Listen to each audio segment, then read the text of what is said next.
শক্তিশালী রাষ্ট্র নরেন্দ্র দামোদর দাস মোদীর নেতৃত্বে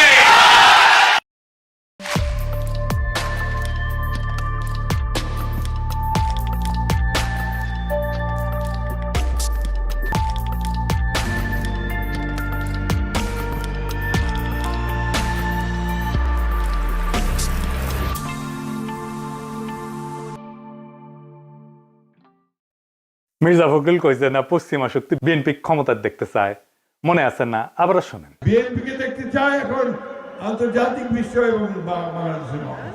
আচ্ছা, আপনাদের মনে ইচ্ছা আছে না ভারত কাকে বাংলাদেশে ক্ষমতায় দেখতে চায়? আমি আজ দেখামো ভারত কাক ক্ষমতার দেখতে চায়। কোন ষড়যন্ত্র তত্ত্ব না, একেবারে ফ্যাক্ট দিয়ে দেখামো ইন্ডিয়া কাক ক্ষমতার দেখতে চায়। তাহলে আমগারে কোনটি দেখা লাগবি? যে দেখা লাগবি ইন্ডিয়া মিডিয়ায়, ইন্ডিয়ান বুদ্ধিজীবীদের কথায়, ইন্ডিয়ান পলিটিশিয়ানদের কথায়, তাদের ডিপ্লোম্যাটিক ভাষায়, আর দেখা লাগবি আন্তর্জাতিক থিঙ্ক ট্যাঙ্কের নিরপেক্ষ বক্তব্যে। আসেন দেখি ইন্ডিয়ান মিডিয়া থিঙ্ক ট্যাঙ্ক কি করছে। থিঙ্ক ট্যাঙ্কি শুনলে আমার আবার গুয়ের ট্যাঙ্কের কথা মনে হয়ে যায়। যাই হোক, আসেন দেখি। প্রথমে দেখি টিভিএস এর একটা স্টোরি। মোটামুটি সবকিছু একসাথে করার চেষ্টা করেছে তারেক রহমানের দেশে আসা নিয়ে ইন্ডিয়ান মিডিয়ান নিউজ গুলো। টাইটেল দিছে Tarique Rahman homecoming, a view from India. Tarique রহমানের দেশে ফেরা ভারতের দৃষ্টিতে। তারা বলতেছে এটা potentially game changing political moment, মানে রাজনীতির গতিপথ বদলাই দিতে পারে এমন মুহূর্ত।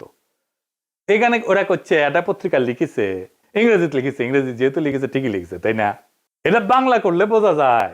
সাম্প্রতিক কিছু ইঙ্গিত থেকে বোঝা যাচ্ছে যে বিএনপি এবং ভারতের মধ্যে সতর্কভাবে সম্পর্ক পুনর্গঠনের একটা সম্ভাবনা তৈরি হয়েছে, যা দুইটা সাম্প্রতিক ঘটনার উপরে ভিত্তি করিয়া। প্রথমত উল্লেখ করা হয়েছে যে ডিসেম্বরের শুরুতে ভারতের প্রধানমন্ত্রী নরেন্দ্র মোদী খালেদা জিয়ার অবনতিশীল স্বাস্থ্যের বিষয়ে উদ্বেগ প্রকাশ করেন এবং সব ধরনের সহায়তা দেওয়ার প্রস্তাব দেন। এর জবাবে বিএনপি দ্রুতই প্রকাশ্যে এই উদ্যোগকে স্বাগত জানায় এবং মোদীর প্রতি তাদের আন্তরিক কৃতজ্ঞতা প্রকাশ করে। পর্যবেক্ষকদের মতে এই বিনিময়কে দুই পক্ষের সম্পর্ক উষ্ণ হওয়ার একটা ছোট হইলেও তাৎপর্যপূর্ণ সংকেত হিসাবে দেখা হচ্ছে। ভারতীয় কর্মকর্তারা হয়তো রহমানের, মানে তারেক রহমানের নেতৃত্বাধীন বিএনপিকে বাংলাদেশের জন্য আরো প্রেডিক্টেবল, উদারপন্থী এবং গণতান্ত্রিক বিকল্প হিসাবে দেখতে পারেন। এইবার আমরা সুবীর ভৌমিকের বক্তব্যটা দেখে আসি। হ্যাঁ, ভারত বাংলাদেশে কোন সরকার চাইবে? খুব সোজা উত্তর আমি তোমায় দিয়ে দিচ্ছি। Awami League is not in election, next best option is BNP, obviously not Jamaat. তারা অলরেডি 50 লাখ লোক নিয়ে জেহার টেয়াদের হুমকি দিচ্ছে।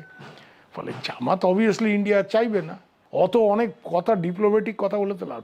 কানেকশনটা হচ্ছে 71। আমরা একসাথে, আমার সৈন্য এবং মুক্তিযোদ্ধারা রক্ত ঝরিয়েছে, সেই সুবাদে Awami League. This is the historical fact. তো এই জায়গাতে হঠাৎ করে আজকে অন্য কিছু ডাইনামিক্স চলে আসবে, এটা তো আশা করাটাও ভুল। কিন্তু যে গভর্নমেন্ট আসবে তার সাথে ইন্ডিয়াকে তো ডিল করতে হবে। দেখেছেন?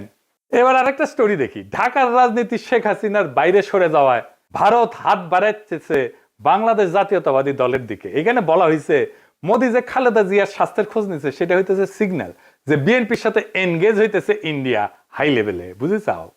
ডেকান হেরাল্ডে কয়া হইতেছে বাংলাদেশে শেখ হাসিনার বিকল্প হিসেবে তারেক রহমানের বিএনপির দিকে ঝোঁকের ইঙ্গিত দিচ্ছে ভারত। তো এই যে সম্পর্ক, এটা অনেক আগে থেকে শুরু হয়েছিল। এইটা ইন্ডিয়ান ফরেন মিনিস্ট্রির ব্রিফিং এ একটা প্রশ্ন ওঠে। একজন জার্নালিস্ট এটা প্রশ্ন করে। এইটা প্রথম আলো রিপোর্টেই আসছে। এটা বলতেছে, একজন সাংবাদিক প্রশ্ন করেন 2018 সাল থেকে ভারত লন্ডনে অবস্থানরত বিএনপির নেতৃত্বের সঙ্গে যোগাযোগে ছিল এমন প্রতিবেদন বিষয়ে, পাশাপাশি বিএনপির কোন নেতা বাংলাদেশে ফেরার আগে ভারতের ক্লিয়ারেন্স নিয়ে কি কোনো আলোচনা হয়েছিল কিনা এ বিষয়ে প্রশ্ন করে। বিএনপির প্রিয় প্রথম আলোতেই এটা আছে। এটা এমনকি ইন্ডিয়ার ফরেন মিনিস্ট্রির ওয়েবসাইটও আছে এই আলাপটা। আর এটা রিপোর্ট করেছে ইকোনমিক টাইমস। এটি করছে নতুন সমীকরণের প্রেক্ষাপটে খালেদা জিয়ার ভারতের প্রতি রাজনৈতিক উত্তরাধিকার নরম হয়েছে। এটা ইংরেজিটা খটোমটো হয়েছে, মানে খালেদা জিয়ার উত্তরাধিকারী ভারতের প্রতি নরম হয়েছে। ডিপ্লোম্যাট একটা রিপোর্ট করেছে, জিয়ার জন্য মোদী আন্তরিক প্রার্থনা জানাইছেন এবং বলছেন যে ভারত বিএনপি চেয়ারপারসনকে, যিনি সংকটজনক অবস্থায় আছেন, সম্ভব সব ধরনের সহায়তা দিতে প্রস্তুত। জিয়াকে পাঠানো তার বার্তাটি শুধু সৌজন্যতার সীমায় আটকে নাই বলেই মনে হয় এবং অঞ্চল জুড়ে বিশ্লেষকরা দ্রুতই এর রাজনৈতিক গুরুত্ব অনুধাবন করেছেন। এটি ব্যাপকভাবে প্রতীকী হইলেও সচেতনভাবে কূটনৈতিক উদ্যোগ হিসেবে ব্যাখ্যা করা হয়েছে। একটি সংকেত যে ভারত বাংলাদেশের পরবর্তী সরকারের সঙ্গে উষ্ণ সম্পর্ক গড়ে তুলতে প্রস্তুত, যা এই মুহূর্তে জিয়ার বিএনপি গঠন করতে পারে বলে মনে হইতেছে। দা উইক বলছে, কেন তারেক রহমানের ফেরা ইন্ডিয়ার জন্য খুশির খবর, তারাই লিখেছে। এটা খুব ইন্টারেস্টিং রিপোর্ট করছে ইন্ডিয়ান এক্সপ্রেস। এটা প্রিমিয়াম কন্টেন্ট, মানে আপনাকে টাকা দিয়ে পড়া লাগবে। শিরোনাম হইতেছে, দশকের পর দশক প্রতিক্রিয়াশীল নীতির পর ভারতের প্রতি নিজেদের অবস্থান পুনর্নির্ধারণের সুযোগ পেয়েছে বিএনপি। বাবা, মেলা সুযোগ দিছে, তারা কি এই মুহূর্তটি কাজে লাগাতে পারবে? একদম শেষে বলছে, ভবিষ্যতে যদি ফেব্রুয়ারি নির্বাচনে বিএনপি জয় হয়, তাহলে ভারতের যে বিএনপির সঙ্গে তখন কাজ করতে হইতে পারে, সেই বিএনপি নিঃসন্দেহে আগের চেয়ে ভিন্ন হবে, নিঃসন্দেহে আগের চেয়ে ভিন্ন হবে, এবং সম্ভবত সহযোগিতার ক্ষেত্রেও আরো বেশি অনুকূল এবং গ্রহণযোগ্য হবে। আবার একটা জিনিস কথা বলছে, খুব ইন্টারেস্টিং কথা। বিএনপি স্ট্র্যাটেজি ঠিক করে দিচ্ছে। বিএনপি এই পথে কতটা অগ্রসর হবে তা অনেকটাই নির্ভর করবে দলটির পপুলিস্ট আবেগকে তুষ্ট করার প্রয়োজন এবং একই সঙ্গে রাজনৈতিক পরিসরটা জামাতের হাতে ছেড়ে না দেওয়ার কৌশলগত হিসাবের উপরে। বিশেষত গত এক দশকের বেশি সময় ধরে রাজপথের শক্তির উপরে নির্ভর করার অভিজ্ঞতার পর একই সঙ্গে বিএনপিকে সবসময় সচেতন থাকতে হবে আওয়ামী লীগের ক্ষমতায় ফেরার পথ তৈরির প্রচেষ্টা সম্পর্কে। শেষ পর্যন্ত ইতিহাস বলে দেয়, যদি বিএনপি 15 বছর ধরে প্রায় গোপন অবস্থায় থেকে নেতৃত্বের একটা বড় অংশ নির্বাসনে বা গৃহবন্দী থাকা সত্ত্বেও আবার জাতীয় রাজনীতির কেন্দ্রমঞ্চে ফিরে আসতে পারে, তবে আওয়ামী লীগও ঠিক তেমনটাই করতে সক্ষম। মানে বলে দিতেছে, মনে রেখো, আওয়ামী লীগ আবার ফিরে আসতে পারে। বাংলাদেশের রাজনীতিতে আওয়ামী লীগকে সমঝেছিল। এইবার দেখি ইন্ডিয়ানদের বিদেশি পোর্টালে কি বলছে বিএনপি নিয়ে।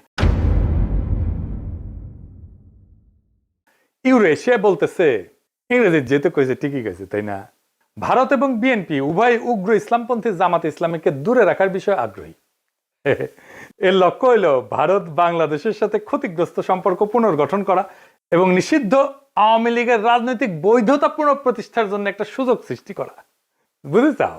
মানে আওয়ামী লীগকে আবার ফিরে আনার সুযোগ সৃষ্টি করার জন্য বিএনপির সাথে কাজ করবে ইন্ডিয়া। এবার দেখে আন্তর্জাতিক সংস্থার রিপোর্ট, ইন্টারন্যাশনাল ক্রাইসিস গ্রুপ। এটা একটা স্বাধীন অলাভজনক প্রতিষ্ঠান, আন্তর্জাতিক সংস্থা বলে বলা হয় আর কি। এটা নিরাপত্তা বিশ্লেষণ করে, রাজনৈতিক অস্থিতিশীলতা নিয়ে রিপোর্ট ছাপে, বিশ্বজুড়ে সংঘাত এটা নিয়ে রিপোর্ট ছাপে। তারা গবেষণাও করে, মাঠ পর্যায়ে তথ্য, কূটনৈতিক নেটওয়ার্ক, বিভিন্ন দেশের রাজনৈতিক পরিস্থিতি নিয়ে রিপোর্ট প্রকাশ করে। এবং এই ইন্টারন্যাশনাল ক্রাইসিস গ্রুপ ভারতের উপর নিয়মিত রিপোর্ট প্রকাশ করে, বিশেষ করে কাশ্মীর, দক্ষিণ এশিয়ার নিরাপত্তা, ভারত পাকিস্তান সম্পর্ক, মানবাধিকার এবং আভ্যন্তরীণ রাজনৈতিক উত্তেজনা নিয়ে। এরা লিখিচ্ছে, এটিও মনে হয় যে বাংলাদেশের রাজনৈতিক শক্তিগুলোর মধ্যে এই দলটি ভারতীয় স্বার্থ এবং উদ্বেগকে সম্মান জানাতে সবচেয়ে বেশি আগ্রহী ও গ্রহণযোগ্য অবস্থানে রয়েছে। অতীতে দলটিকে প্রায় ভারত বিরোধী হিসেবে দেখা হইলেও সাম্প্রতিক সময়ে তারা নিজেদের অবস্থান সংযত করার উদ্যোগ নিছে, জামাতে ইসলামের সঙ্গে দূরত্ব সৃষ্টি করছে এবং আওয়ামী লীগ যে ধর্মনিরপেক্ষ রাজনৈতিক পরিসরটি আগে দখলে রেখেছিল তার একটি অংশ দখলের দিকে অগ্রসর হয়েছে। বুঝছাও? আচ্ছা, এইবার আসেন বাংলাদেশের ভিতরে ইন্ডিয়ান ইন্টারেস্ট কি বলে সেটা দেখি। বাংলাদেশে কারা ভারতের স্বার্থ রক্ষাকারী? বাংলাদেশের দুইটা পত্রিকা মূলত ভারতের স্বার্থ রক্ষাকারী, বন্দের আলো আর দিল্লি স্টার। এরা এখন তো বিএনপির ক্ষমতা আসার কথা বলতেছে, বিএনপির গুণগান এমন ভাবে গাইতেছে যে মনে হইতেছে এটার মালিক এখন বিএনপি। এরা যাকে ক্ষমতায় দেখতে চাইবে, মনে রাখবেন ইন্ডিয়া তাদের ক্ষমতায় দেখতে চাইতেছে। আপনারা দেখবেন প্রথম আলো, দিল্লি স্টার ক্রমাগত বিএনপির নেতাদের, বুদ্ধিজীবীদের লেখা ছাপতেছে। আপনি দেখতে থাকবেন, এরপরে শুরু হবে যারা এতদিন আওয়ামী লীগের পক্ষে লিখতো, সোহরাব হোসেন, টোহরাব হোসেন ইত্যাদি। মিজানুর রহমান তো মারা গেছে, সে থাকলে আর সেও লেখা শুরু করতো। তারা প্রথম আলোতে বিএনপির পক্ষে লিখতো। তাই প্রথম আলো, ডেইলি স্টার ভারতের রাজনৈতিক অবস্থানের এটা লিটমাস টেস্ট। জানেন তো লিটমাস টেস্ট এটা কেমিস্ট্রির কথা, ক্ষার আর অম্ল চেনে আর কি, এটা কাগজ দিয়া। তাহলে এখন মনে হইতেছে প্রথম আলো, দিল্লি স্টার বাংলাদেশে থাকাই উচিত। এত সহজে ইন্ডিয়ার অন্দর মহলের খবর আমরা কিভাবে পাবো? ওদের কাছ থেকে যেটা পাবো সেটাই বুঝে নেবো এটা ইন্ডিয়ান খবর। আপনি দেখেন 2025 নিয়ে একটা ছবি আঁকছে প্রথম আলো। এর মধ্যে প্রথম আলো, ডেইলি স্টারে আগুন নিয়ে তো কান্নাকাটি আছে, কিন্তু সবচেয়ে উজ্জ্বল ছবিটা তারেক রহমানের। উনি ভার্চুয়াল থেকে রিয়াল হইতেছেন আর যাইতেছেন উড়িয়া ভোটের বাক্সের দিকে। পিছে তারেক রহমানের বিড়ালের ছবিও আছে। প্রফেসর ইউনূসের পাশে গরিলা দুর্মুষ পেটা করিচ্ছে, কিন্তু হাসিনার ছবিটা দাদির মতো নির্মল, কত ভালো মানুষ। এই যে প্রথম আলো, ডেইলি স্টার, এইটা যে আওয়ামী বাকশালী ইন্ডিয়ান অ্যাসেট, কোনো সন্দেহ আছে এখন? এর মধ্যে খালেদা জিয়ার প্রতি সম্মান জানাইতে ঢাকা এসেছিলেন ইন্ডিয়ার পররাষ্ট্রমন্ত্রী জয়শঙ্কর। সে অন্তর্বর্তীকালীন সরকার এবং বিএনপির কয়েকজন শীর্ষ ব্যক্তির সাথে কথা বলছেন। কি ছিল তার চাওয়া? 1 নাম্বার, দুই দেশের সম্পর্কের মধ্যে যে উত্তেজনা সৃষ্টি হয়েছে তা হ্রাস করতে হবে। 2 নাম্বার, আসন্ন জাতীয় সংসদ নির্বাচনে আওয়ামী লীগকে অংশগ্রহণের সুযোগ দিতে হবে। কি আবদার! 3 নাম্বার, আওয়ামী লীগকে নির্বাচনে অংশগ্রহণের সুযোগ দেওয়ার জন্য প্রয়োজনে 12ই ফেব্রুয়ারি নির্ধারিত জাতীয় নির্বাচনের তারিখ পিছাইতে হবে। এইটা প্রফেসর ইউনূস সরকারকে বলে গেছে। তারেক রহমানকে কি বলছে আমি জানি না, তবে অনুমান করি একই বার্তা দিছে। এই বার্তা কার জন্য? এই বার্তা অন্তর্বর্তী সরকারের জন্য এবং তাদের চোখে যারা ভবিষ্যৎ ক্ষমতা তাদের জন্য, তাদের সাথেই কথা বলছে। এখন একটা জিনিস পরিষ্কার করে বলা দরকার, বিএনপি এখানে কোনো চুজেন ফোর্স না ইন্ডিয়ার জন্য। তাকে যে পছন্দ করা হইতেছে তা কিন্তু না। বিএনপি এখানে কম্প্রোমাইজড অ্যাক্টর। তার মানে এমন একটা শক্তিতে সে রূপান্তরিত হয়েছে যারা আসলে ভারতের সাথে একটা কম্প্রোমাইজ করছে। ভারত বিএনপিকে চায় কারণ বিএনপি আদর্শিকভাবে শক্ত না, কাঠামোগতভাবে দুর্বল।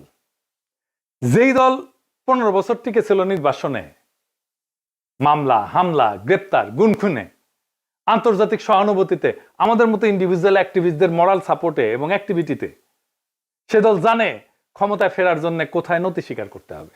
সে তারেক রহমান জানে তার বাবাকে হত্যা করছে ভারত, সে জানে তার মাকে ক্ষমতাচ্যুত করছে ভারত, সে জানে তার নির্যাতনও করছে ভারত, মাজা ভেঙে দিছে ভারত, তার মাকে জেলে দিছে, ইন্ডিয়া তিলে তিলে তাকে মৃত্যুর দিকে ঠেলে দিছে। আর এটাও সে জানে সে না পারছে এটা ঠেকাইতে, না পারছে নিজেকে রক্ষা করতে। তাই এই কম্প্রোমাইজ তার শক্তি না, এটাই তার দর কষাকষির পুঁজি। দিল্লির চোখে বিএনপি মানে এমন একটা দল যাকে ম্যানেজ করা যায়, নেগোশিয়েট করা যায় যার সাথে, এবং প্রয়োজনে তাকে বদলায় ফেলা যায়। এবং বিএনপিকে ইন্ডিয়া আস্তে আস্তে বদলায় ফেলতেছে, তারে আর একটা আওয়ামী লীগ বানায় ফেলতেছে। আজ ইন্ডিয়ার বিএনপিকে দরকার, কারণ জামাত অতিরিক্ত শক্তিশালী হয়ে গেছে। কাল আওয়ামী লীগ ফিরে আসলে বিএনপি অপ্রয়োজনীয় হয়ে যাবে, কারণ ইন্ডিয়ার কাছে বাংলাদেশে কেউই অপরিহার্য না, এখানে সবাই রিপ্লেসেবল। আওয়ামী লীগ চলে গেছে, এখন ধরেছে বিএনপিকে, বিএনপি চলে যাবে আর একজনকে ধরবে। তাহলে প্রশ্নটা ভারত কাকে ক্ষমতা চায় এটা না, আসল প্রশ্ন হচ্ছে বাংলাদেশ কি আবারও একটা কম্প্রোমাইজড অ্যাক্টরকে নিজেদের ভবিষ্যৎকে লিখতে দিবে, নাকি এইবার এমন একটা রাষ্ট্র বানাইতে চাইবে যাকে ক্ষমতায় রাখতে কারো দরকার পড়ে না। ইন্ডিয়ার দরকার পড়ে না, আমেরিকার দরকার পড়ে না, চীনেরও দরকার পড়ে না, যে নিজের শক্তিতে জনতার শক্তিতে ক্ষমতায় থাকতে পারে। যতদিন এই প্রশ্নের উত্তর না আসবে বাংলাদেশের সরকার বদলাবে কিন্তু রাষ্ট্র বদলাবে না, রাষ্ট্র একই রকম থাকবে। সেজন্যই দেখছেন না সংস্কার করতে চায় না বিএনপি, কারণ কম্প্রোমাইজড অ্যাক্টর দিয়ে কখনোই একটা সার্বভৌম রাষ্ট্র তৈরি হয় না, করা যায় না। ভারত কাকে চায় এটা গুরুত্বপূর্ণ না, প্রশ্ন হইতেছে ভারত যাকে চায় না সে কি টিকে থাকতে পারে কিনা।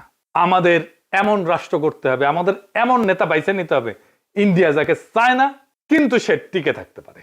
ইতিহাস একটাই জিনিস দেখাইছে, দিল্লি যাকে ম্যানেজ করতে পারে সে সরকার দেশ চালায় না, সে শুধু সময় পার করে, সে শুধু সম্পদ পাচার করে, সে জনগণকে কেয়ারও করে না, জনগণের ভোটেরও দরকার পড়ে না। আজ দিল্লি যদি বিএনপির দিকে তাকায় তাহলে সেটা ভালোবাসা না, সেটা দিল্লির প্রয়োজনই। কাল প্রয়োজন বদলাইলে ইন্ডিয়ান ন্যারেটিভ বদলাবে, ইন্ডিয়ার পার্টনার বদলাবে, ইন্ডিয়ার ভালোবাসাও বদলাবে, মানুষ বদলাবে না। তাই আজকে সিদ্ধান্ত বিএনপির না, আওয়ামী লীগের না, ইন্ডিয়ার না, আজকে সিদ্ধান্ত বাংলাদেশের। আপনি কি এমন একটা রাষ্ট্র চান যে এইখানে সরকার ঢাকায় কিন্তু সেই সরকারের সার্ভাইভাল দিল্লিতে, নাকি এমন একটা রাষ্ট্র চান যাতে টিকায় রাখতে কারো প্রয়োজন পড়ে না সাহায্যের? এই প্রশ্নের উত্তর না পাওয়া পর্যন্ত বাংলাদেশে কোনো পরিবর্তন হবে না, শুধু ম্যানেজমেন্ট বদলাবে। আগামী নির্বাচনে ম্যানেজমেন্ট বদলানোর নির্বাচন না, এটা আসল পরিবর্তনের নির্বাচন, ইন্ডিয়ার বলয় থেকে বাইর হওয়ার নির্বাচন। সেই নির্বাচনে বিজয়ের লক্ষ্যে আগান। আমাদের বর্ষা বিপ্লবের অসমাপ্ত কর্তব্য সম্পাদন করতে হবে এবং আমরা এমন কাউকে ক্ষমতায় বসাবো না যাদেরকে ইন্ডিয়া পছন্দ করে, যাদেরকে প্রথম আলো পছন্দ করে, যাদেরকে দিল্লি স্টার পছন্দ করে। আমরা এমন কাউকে ক্ষমতায় আসবো যারা প্রথম আলো, দিল্লি স্টার, ইন্ডিয়া সবার চোখে চোখ রেখে বাংলাদেশের মানুষের সাথে লড়াই করতে পারবে। ইনকিলাব জিন্দাবাদ।